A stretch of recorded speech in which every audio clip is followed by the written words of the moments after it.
gangguan gerak dan juga postur, di mana sifatnya itu diakibatkan oleh suatu kelainan yang tidak progresif dan terjadi sebelum usia 5 tahun. Jadi kalau di atas 5 tahun, berarti itu bukan CP, kita tidak bisa menyebut itu CP ya. Kemudian slide berikutnya. Nah, untuk penyebabnya ya, bicara soal penyebabnya memang dibagi menjadi 3, yaitu prenatal, kemudian natal atau perinatal, dan postnatal. Kalau prenatal berarti selama masa kehamilan, ya, pada masa kehamilan. Kemudian perinatal berarti saat persalinan, dan yang ketiga postnatal berarti setelah lahir ya. Nah, ternyata 70-80% itu terjadinya atau penyebab daripada CP itu adalah yang prenatal atau sebelum kelahiran. Slide berikutnya. Nah, ini contoh masing-masing. Yang prenatal, contohnya misalnya ada malformasi kongenital, faktor sosial ekonomik, infeksi intrauterin, agen teratogenik, ya, kemudian retardasi mental pada ibunya, ya, kemudian ada trauma abdominal, multiple gestation.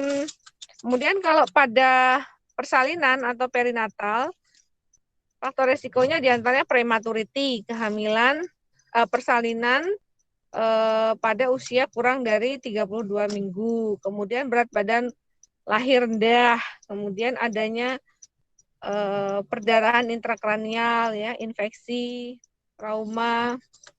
Kemudian untuk yang postnatal, diantaranya ada trauma, infeksi, perdarahan intrakranial, dan koagulopati. Slide berikutnya. Nah, ini tadi sama ya, hanya ini dijabarkan berikutnya. Ini sudah, lanjut. Nah, untuk mengatakan klasifikasi daripada CP itu sendiri ya, Dek ya. Ada yang mengklasifikasikannya berdasarkan jenis defisit motoriknya. Jadi ada tipe spastik, ada juga tipe yang hipotonus. Ya, kalau spastik kan hiper. Nah, kalau yang satunya ada juga tipe yang hipotonus. Kemudian ada tipe atetoid, rigid, ataksia, dan ada yang mix atau campuran. Slide berikutnya. Nah, pengklasifikasian yang berikutnya adalah berdasarkan topografi. Topografi itu letak defisit motoriknya. Artinya ada yang satu sisi, misalnya hemiparesis, atau yang hanya satu ekstremitas, kita sebutnya monoparesis. Kemudian ada diplegi. Diplegi itu tipe CP di mana lower extremity lebih buruk daripada upper, itu diplegi. Kalau tetra atau bisa juga disebut quadriplegia, empat-empatnya sama-sama buruk atau sama-sama berat ya. Dan juga kita kenal ada total body involvement. Berikutnya. Nah, ini untuk penjelasan tadi yang saya bicarakan berdasarkan topografi ya. Nah, kita lihat kalau arsiran warna kuning itu area yang derajat kerusakannya lebih ringan. Sedangkan yang orange itu lebih berat area yang kerusakannya. Contoh, pada kasus diplegi, nah, lower extremity more severe than upper. Kemudian kalau hemiplegi ya sama seperti kasus stroke hemiparese ya, jadi satu sisi kanan atau kiri. Kemudian kalau kuadri, empat-empatnya Dek ya sama-sama buruk, baik upper dan juga lower. Buruk itu dalam artian apa, Dok? Dalam artian spastisitasnya atau tonusnya dan juga dari sudut MMT atau kekuatan otot. Itu yang saya maksud buruknya di situ. Slide berikutnya. Nah, ini ya penjelasannya. Monoplegi itu berarti hanya satu lim atau satu ekstremitas, entah atas, entah bawah, entah kanan atau kiri. Memang jarang saya temukan ya. Kemudian diplegi sering kita jumpai, dan biasanya CP diplegi itu intelektualnya atau kecerdasannya bagus, ya. Artinya dia bisa masuk pada sekolah yang umum, tidak harus SLB, ya, karena punya tingkat kecerdasan yang cukup baik, ya. Dan biasanya kasus CP diplegi itu faktor risikonya adalah karena kelahiran yang sifatnya prematur tadi, kurang dari 32 minggu. Di mana lower extremity, seperti yang saya jelaskan tadi, lebih buruk daripada upper extremity dari segi spastisitasnya ataupun muscle strength-nya. Ya. Kemudian untuk hemiplegi, nah itu, jadi satu sisi ya. Dan ternyata 50% dari kasus CP hemiplegi itu mengalami gangguan retardasi mental ya, jadi agak terbelakang ya. Kemudian ada lagi jenis triplegi. Kalau triplegi berarti misalnya kena tungkai bawah kanan kiri ditambah satu sisi ekstremitas atas. Tapi ini juga kasus yang jarang. Kemudian kuadri. Kalau kuadriplegi ya empat-empatnya sama-sama buruk. Biasanya sering sekali disertai gangguan kecerdasan dan juga pada anak yang gangguan kejang yang terjadi akibat karena kejangnya tadi sehingga ada hipoksi yang berat pada otak ya. Slide berikutnya. Nah, ini klasifikasi spastik ya, tapi ingat bahwa CP itu tidak selalu hipertonus. Ada juga CP yang hipo ya. CP spastik merupakan jenis CP yang terbanyak, yaitu 70-80%. Nah, pada anak dengan CP itu pada saat berjalan akan tampak bahwa kedua tungkai atau lower extremity tampak kaku, ya. Kalau kita sebut dengan scissor gait kalau dia berjalan. Biasanya kalau CP dengan diplegi itu, ya spastik diplegi, maka orang tua akan kesulitan ketika akan melakukan memakaikan pampers atau justru membuka pampers karena adanya peningkatan tonus daripada otot aduksi atau aduktor daripada hip, sehingga tampak kedua paha itu seperti menempel ya, yang kita sebut dengan scissor gait. Pada saat berjalannya tampak seperti gunting. Slide berikutnya. Nah, ada jenis CP yang lain ya, CP atetoid atau diskinetik. Nah, di sini ada gerakan-gerakan yang dilakukan secara tidak sadar dan tidak bisa dikontrol. Nah, ini saya pernah menemukan. Jadi tangannya dia gerak terus ya. Tetapi tidak ada tujuan dan tidak bisa dihentikan. Nah, gerak abnormal ini tidak hanya mengenai tangan, bisa juga kaki, lengan ya, atau tungkai. Dan beberapa kasus ada juga yang gerakan abnormalnya itu di wajah, sehingga anak selalu mengeluarkan air liur ya. Nah, perlu diingat bahwa gerakan yang abnormal tadi akan meningkat selama periode dia merasa stres dan dia hilang pada saat tidur. Jadi seringkali begini, ketika saya periksa anak-anak dengan CP, karena merasa dia tidak nyaman diperiksa oleh dokter, dia merasa di dalam situasi yang menurut dia menakutkan, maka akan semakin tegang. Jadi semakin spastik. Ya, kakunya akan semakin kaku, kemudian gerakan abnormalnya akan semakin cepat munculnya ya, gerakannya cepat sekali ya, karena dia stres. Sementara kalau dia sedang rileks, misalnya tidur, dia akan menghilang untuk gerakan abnormal. Begitu juga dengan tonusnya, dia akan bisa berkurang saat tidur. Nah, untuk CP atetoid atau diskinetik juga sering dijumpai masalah dalam hal bicara atau celat ya di satria. Prevalensi CP atetoid atau diskinetik adalah sekitar 10 sampai dengan 20% dari semua CP. Slide berikutnya. Nah, CP ataksia ya, di sini ada gangguan keseimbangan.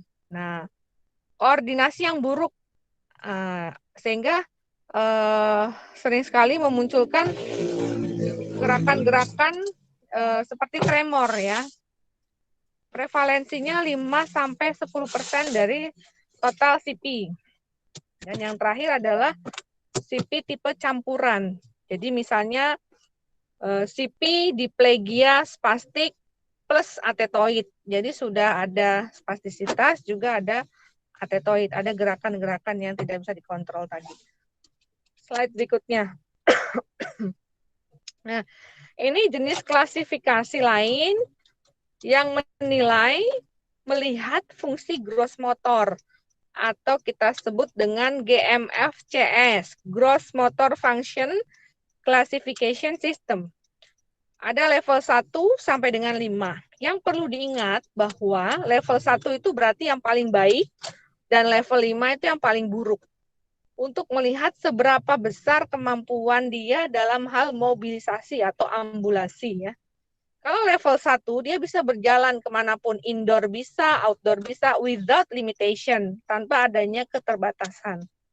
Tetapi pada level 2 itu sudah dijumpai adanya sedikit keterbatasan, terutama pada saat dia outdoor, ambulasi di luar rumah. Ya. Kemudian level 3, semakin buruk lagi. Dia hanya bisa berjalan, tapi perlu menggunakan alat bantu. Entah itu walker misalnya seperti itu. Level 4, keterbatasannya jauh lebih besar, sehingga dia harus menggunakan wheelchair ya atau alat mobilisasi kursi roda yang menggunakan elektrik atau power.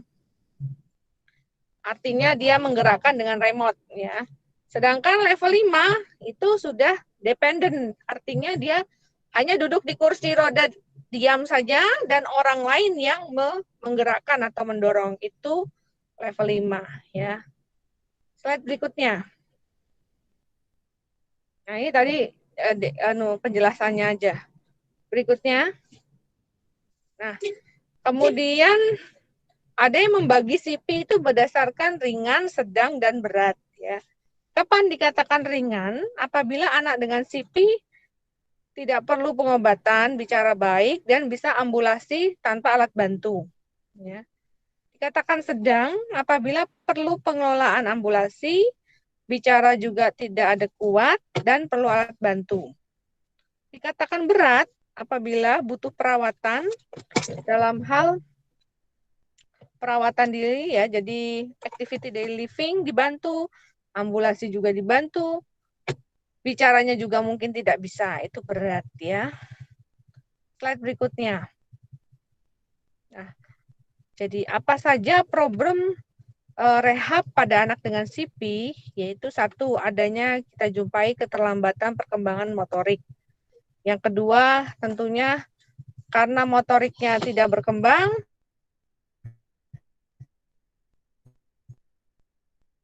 untuk aktivitas juga dijumpai atau disertai dengan mental retardasi atau gangguan tingkat kecerdasan ya. Kemudian gangguan yang lain bisa juga disertai dengan gangguan penglihatan seperti strabismus, gangguan pendengaran seperti tuli begitu ya, dan gangguan bicara atau speech delay. Berikutnya juga dijumpai adanya tonus tadi, gangguan tonus. Jadi gangguan tonus di sini bisa hipertonus atau sebaliknya justru hipo. Ya. Kemudian ada juga yang dijumpai dengan gerakan-gerakan involunter, kontraktur, dan juga adanya skoliosis. Berikutnya, nah apa saja goalnya atau sasaran rehabilitasi? Tentunya pada aktivitas kehidupan sehari-hari, karena kita ingin seorang anak bisa mandiri, ya, termasuk dalam hal ambulasi, baik itu nantinya menggunakan alat bantu atau tanpa alat bantu, dan juga pada tingkat pendidikannya. Berikutnya, nah ini juga termasuk ya komunikasi, mobilisasi, sosialisasi. Berikutnya, nah kalau membuat goal itu tentunya harus realistis, jadi disesuaikan dengan kenyataan kondisi anak seperti apa. Jangan sampai kita memberikan harapan yang terlampau tinggi pada orang tua anak tersebut ya. Jadi kalau misalnya orang tua bertanya apakah bisa jalan atau tidak, apakah bisa sekolah di sekolah normal atau tidak, nah itu jangan terlalu terburu-buru menjawab. Jadi kita harus melihat kondisi, jadi kita akses dulu, baru kita bisa menjawab itu. Ya. Kemudian mengenai tingkat kecerdasan ya, itu ada beberapa state atau beberapa derajat ya, mulai dari kalau rata-rata itu borderline berarti 70 sampai 85. Ada educable, ada trainable. Jadi ada pasien yang mampu didik dan ada pasien yang mampu latih. Kalau mampu didik berarti nama lainnya educable. Kalau mampu latih berarti trainable. Jadi artinya begini, anak yang bodoh, misalnya tingkat kecerdasannya di bawah rata-rata, memang dia tidak mampu kita didik untuk hitung-hitungan atau untuk berpikir yang rumit ya, tapi bisa kita latih bagaimana agar dia bisa mandiri. Itulah yang kita sebut dengan trainable. Bagaimana memakai baju sendiri, bagaimana sikat gigi sendiri, bagaimana memakai sepatu. Nah, itu nanti harapan kita itu paling enggak adalah trainable. Artinya bisa kita latih sehingga tidak membutuhkan orang lain ya. Syukur-syukur bisa educable. Bisa kita latih untuk hitung-hitungan sehingga dia bisa bekerja meskipun pekerjaannya yang ringan-ringan saja. Kemudian berikutnya, nah untuk diagnosis CP bisa menggunakan kriteria Levin yang sering ya. Berikutnya,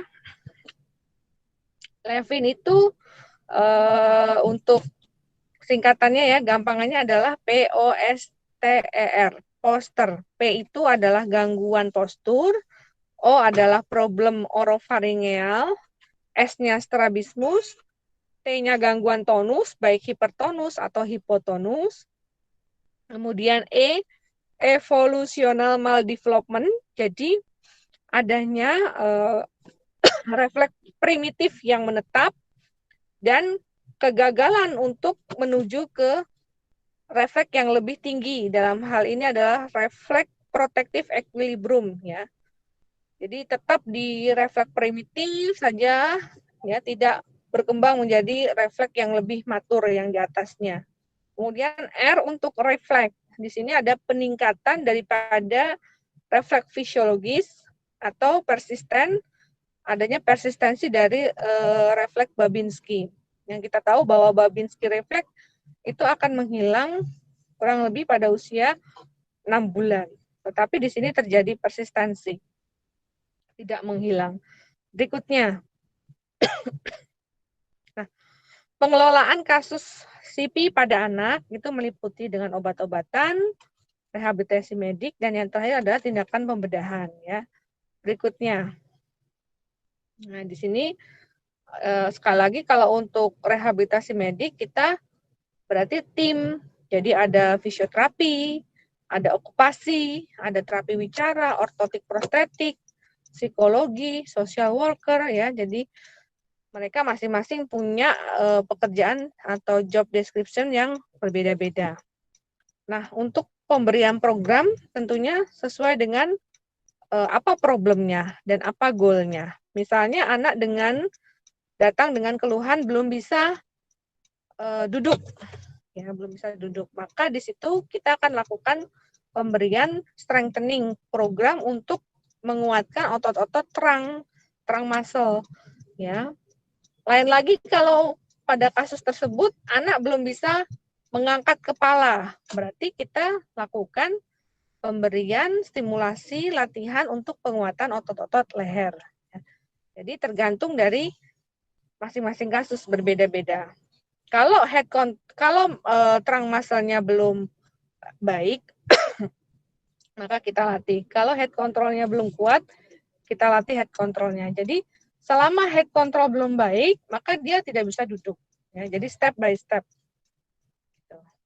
Kemudian juga kita memberikan latihan untuk mengurangi spastisitasnya, yaitu dengan cara stretching atau latihan lingkup gerak sendi. Ya. Kemudian latihan fungsi tangan untuk mereka-mereka yang memang ada gangguan menggenggam ya, misalnya seperti itu. Kemudian juga latihan aktivitas kehidupan sehari-hari. Kalau untuk motorik halus dan latihan AKS atau ADL itu adalah okupasi terapi. Tapi ketika membicarakan bagaimana duduk, bagaimana jalan, bagaimana tengkurap, nah itu dilatih oleh bagian fisioterapi. Bagaimana transfer ya. Berikutnya, Dek. Nah, ini juga ya. Apabila pada kasus anak CP tersebut ternyata didapatkan speech delay, jadi ingat ya bahwa ketika kita memiliki pasien dengan anak ya, usia anak-anak, kita harus menanyakan selalu riwayat perkembangannya. Jangan hanya yang diingat pertumbuhan, tapi juga perkembangannya. Meliputi bagaimana motorik kasarnya, bagaimana motorik halusnya, aspek bicara atau komunikasi, dan juga personal sosial. Menggunakan, bisa kita lihat dengan menggunakan Denver, ya, Denver chart. Nah, ketika memang ada gangguan menelan, anak itu ngeces terus, ngiler ya, berarti ini perlu pemberian penguatan otot-otot di sekitar mulut ya, itu dari terapi wicara. Kemudian bagi anak-anak CP seringkali kita jumpai mudah sekali muntah. Jadi ketika diberikan makanan kasar, dia akan muntah. Nah, itu kita melakukan desensitisasi daripada refleks muntah. Bagaimana menekan supaya anak itu tidak mudah sesekali muntah ya. Nah, itu harus ditekan, didesensitisasi. Nah, itu dilatih oleh seorang terapi bicara. Jadi tidak hanya mengurusi bicaranya saja, tapi juga aspek feeding itu di terapi bicara. Kemudian kira-kira ini kita assess anak ini ternyata membutuhkan ortotik ya, bukan prostetik tapi ortotik, alat bantu. Seperti pemberian walker, AVO ya, splint. Nah, itu kita arahkan berarti ke bagian ortotik prostetik ya. Kemudian apabila kita ingin mengakses kira-kira anak ini IQ-nya berapa ya? Bisa nggak ya masuk ke sekolah yang reguler, yang umum, tidak harus SLB. Nah, kita harus melakukan tes IQ. Nah, itu dipegang oleh psikologi. Ya. Kemudian sosial medik pun juga punya peranan sendiri ya. Jadi sosial medik lebih kepada bagaimana memotivasi keluarga, problem-problem sosial yang dihadapi oleh keluarganya tersebut. Nah, itu akan dipecahkan oleh social worker. Ya, slide berikutnya. Nah, untuk prognosis berjalan, ya, ingat apabila ya anak tersebut belum bisa duduk sampai dengan usia 2 tahun, berarti prognosis jalannya adalah jelek, ya, di batasannya 2 tahun. Atau begini, apabila kita temukan refleks primitif sampai dengan usia 18 bulan atau 1,5 tahun, still persisten, jadi masih ada refleks primitif tidak menghilang, maka kemampuan berjalan anak tersebut jelek. Itu. Kemudian ada juga yang menggunakan scoring ya. Selain pernyataan saya tadi ya, batasan duduk usia 2 tahun dan juga refleks primitif masih menetap usia 18 bulan dengan menggunakan scoring ya.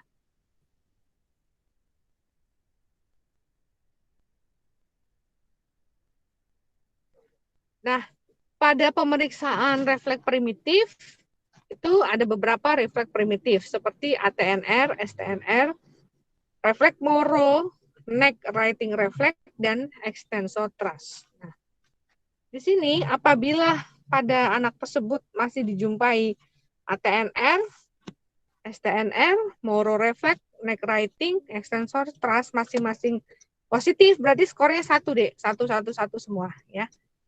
Slide berikutnya. Nah, juga diperiksa ini parachute reaction dan foot placement reaction. Nanti untuk caranya atau gambarannya nanti ada di slide belakang ya. Apa itu parachute, bagaimana cara ngeceknya, foot placement reaction seperti apa. Ya, ini adalah refleks equilibrium atau refleks protektif ya. Kalau tidak ada, justru skornya 1, Dek. Ya.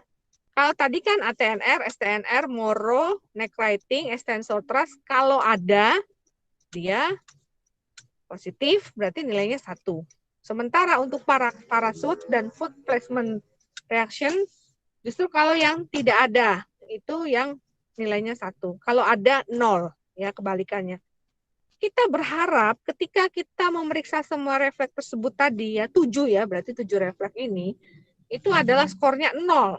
Ya, kalau di total berarti prognosisnya baik.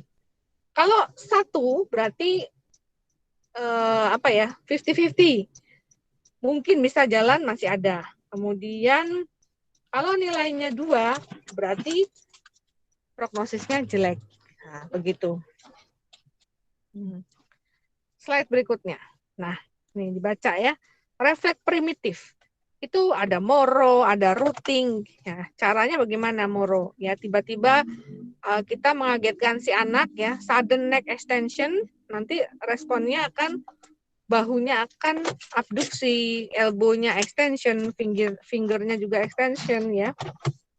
Dan ternyata refleks Moro itu usia 6 bulan akan menghilang ya.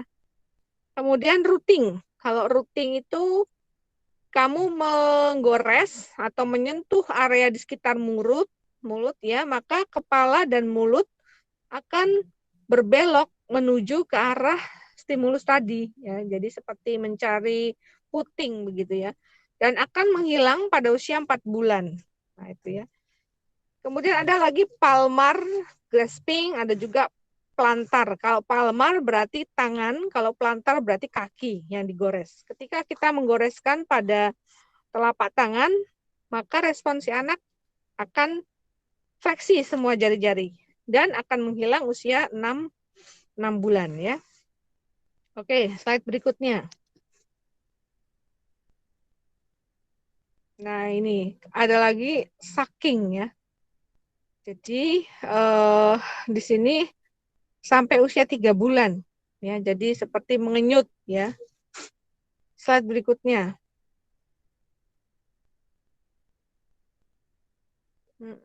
Ini tadi routing ya, routing sudah. Jadi menyentuh di sekitar mulut, kemudian dia akan mencari ke arah stimulasi ya kepalanya, menengok ke arah kanan atau kiri sesuai dengan stimulusnya.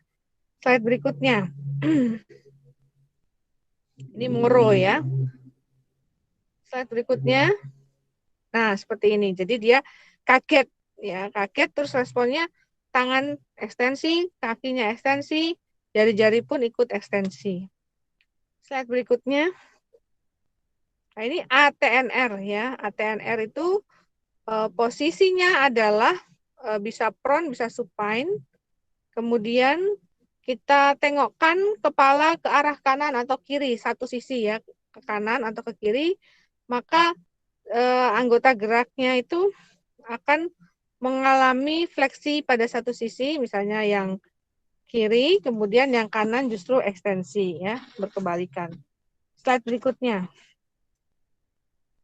Nah, ini STNR ya. Jadi ditengkurapkan begitu. Kemudian kita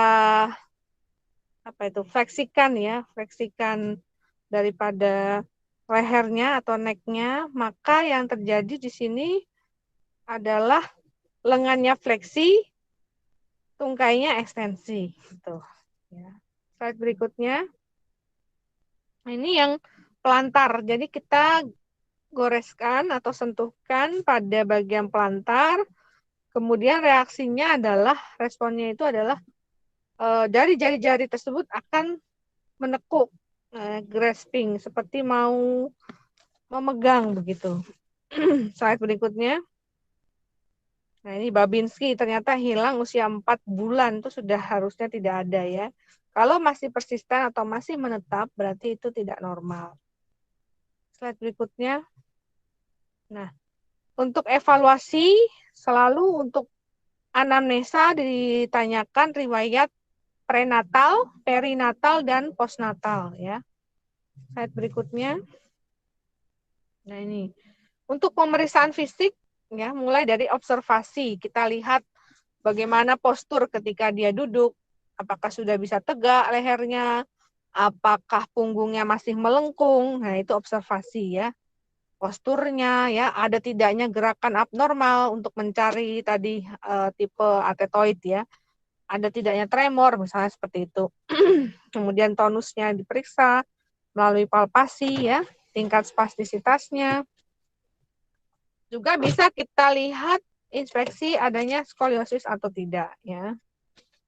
Kemudian juga cara berjalan, ada tidaknya gait yang abnormal, misalnya tadi scissor gait ya, crutch gait ya, banyak sekali jenis-jenis gait pada anak CP ya. Dan tidak pula kita lupakan, wajib kita periksa refleksnya, refleks fisiologis, refleks patologis, dan refleks tambahan, yaitu tadi refleks primitif tadi ya, refleks perkembangan. Jadi mulai dari yang rooting, sucking, palmar grasping, moro, nah itu seharusnya sudah disappear, digantikan dengan refleks matur di atasnya. Ya, slide berikutnya. Nah, ini untuk pemeriksaan laborat, untuk memeriksa ada tidaknya hipotiroid misalnya ya. CT scan, EEG kalau ada kejang ya. Slide berikutnya. Penata laksanaan ya. Bisa dengan obat-obatan, kemudian juga kalau yang berat membutuhkan misalnya kontraktur sehingga mengganggu fungsi, maka perlu pembedahan ya. Slide berikutnya. Nah, untuk rehabilitasi medik memang diberikannya justru intervensi sejak dini, karena begini, ketika anak itu datang kepada kita dengan usia sudah besar, misalnya 2 tahun ya, baru mau terapi sementara dia belum bisa duduk. Nah, tentunya kamu sudah tahu jawabannya. Kemungkinan untuk berjalannya sangat kecil ya, karena telat ya. Jadi justru dengan memberikan intervensi sejak dini, kemungkinan atau prognosis berjalannya jauh lebih besar ya. Karena orang tua inginnya, pertanyaan yang nomor 1 datang adalah apakah anak saya bisa berjalan atau tidak. Nah itu. Berikutnya. Nah ini program-programnya.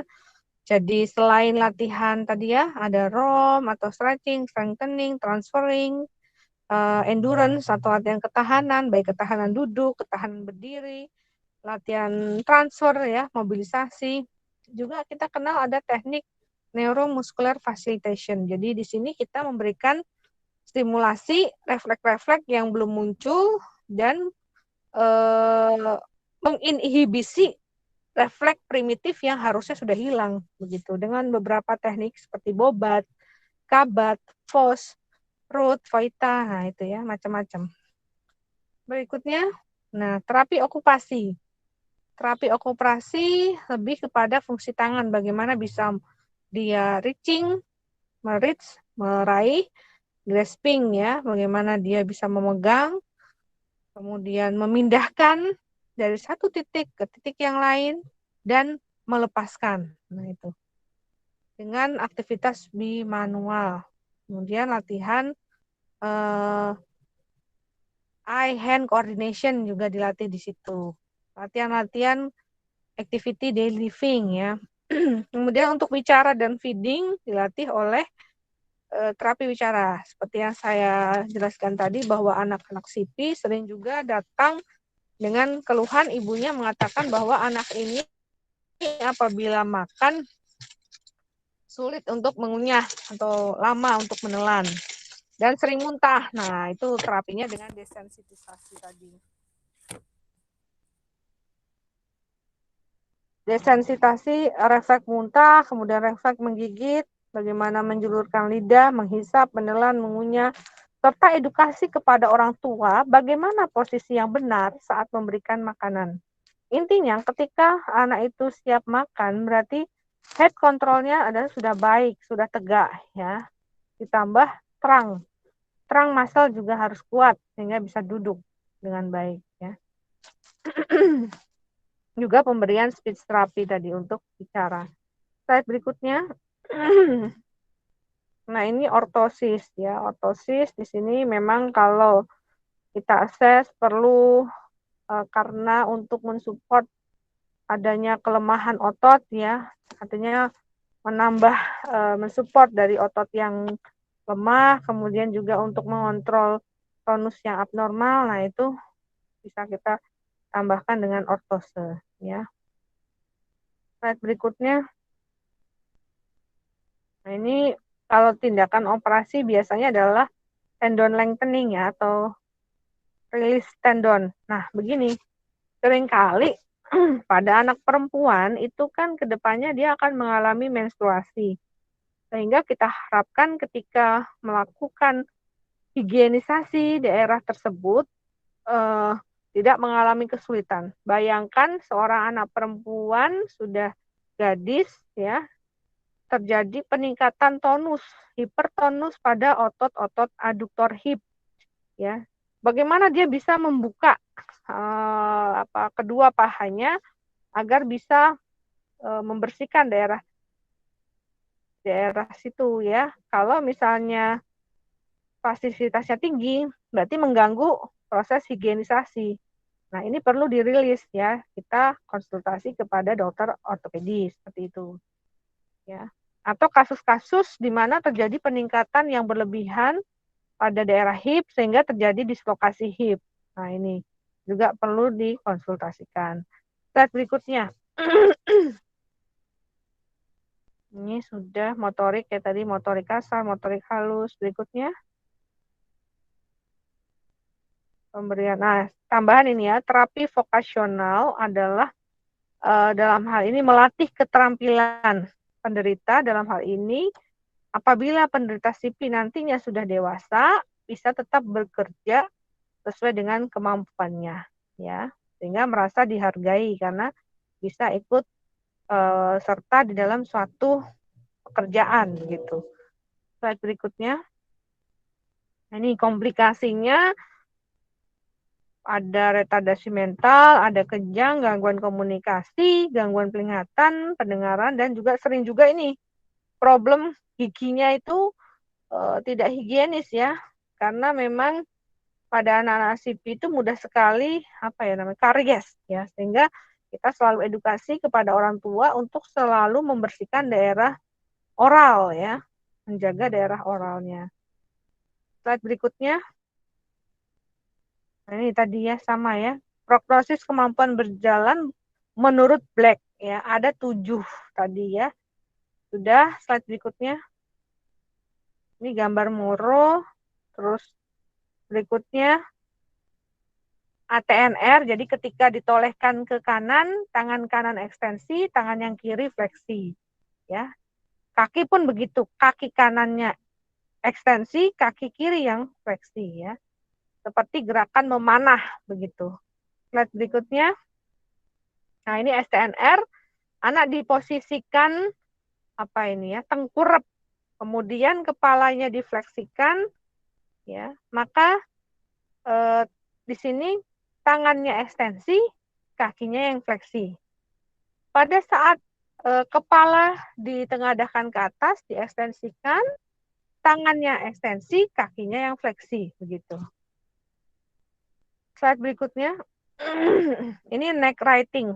Jadi ketika anak itu supine, kemudian kepala kita tolehkan ke satu sisi, misalnya ke kiri, maka seluruh tubuh akan ikut berbelok ke kiri. Slide berikutnya. Nah, ini parasut. Ini adalah refleks yang paling tinggi ya, cortical reflex. Jadi kita kenal itu refleks primitif itu 4 level ya, mulai dari spinal, kemudian brainstem, midbrain, dan yang terakhir adalah cortical reflex. Itu refleks keseimbangan, refleks protektif bahasa lainnya. Lihat, ketika anak itu kita jungkir balikkan ke bawah, anak yang normal dia akan secara refleks menaruh kedua tangannya ke lantai untuk melindungi kepalanya. Maka itulah yang betul. Dan parachute reaction adalah refleks yang menetap seumur hidup.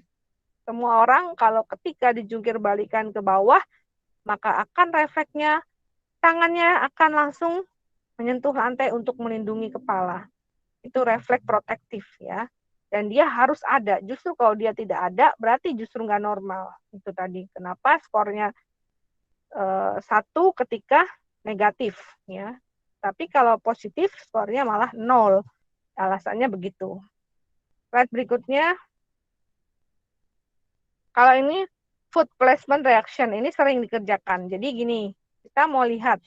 Ketika seorang anak itu diberdirikan di lantai, ya, begini, kaki digoreskan ke meja atau ke kursi begitu ya, maka kaki dua-duanya normalnya akan langsung ekstensi atau tegak menginjak lantai.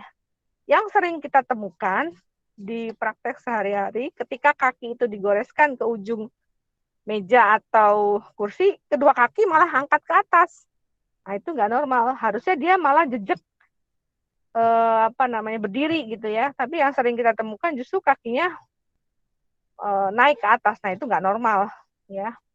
Ini juga harusnya positif ya. Ada ya. Kalau nggak ada malah skornya 1.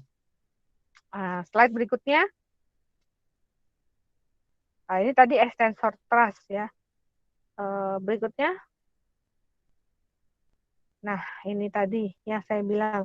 Di bawah usia 2 tahun, kalau dia bisa duduk dengan mandiri, berarti dia bagus.